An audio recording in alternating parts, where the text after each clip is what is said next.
Are you having trouble linking your Instagram account to your Facebook page?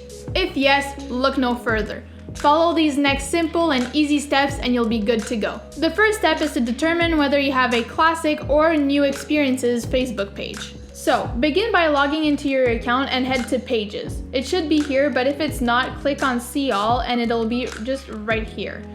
So we're going to click on that, and then you're going to see your pages organized under either updated page or classic pages. If it's under updated pages, this means that your page is part of the new experiences Facebook pages.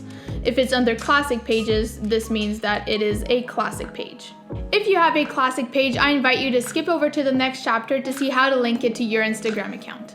Now that you know that your page is a new experiences Facebook page, you're going to want to click on it. After, you're going to want to click on your profile picture right here at the top and then head to See All Profiles. Then you're going to switch over to your page's profile. You'll then land on your page's profile and then you're going to want to click on Manage right here. It'll lead you to this page here with a menu bar on the left. So here you're going to want to click on Instagram, and if you can't see it, click on Linked Accounts. Once you get here, click on Instagram on the menu bar again, then just click on Connect Account and you will be guided through the next steps. For a classic page, let's pick up where we left off.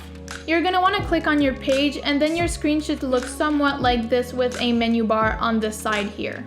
So you're going to scroll down that menu bar and click on Settings. You're going to have once again another menu bar, and right here you will see Instagram. Now from there, click on Connect Account and you will be guided through the next steps.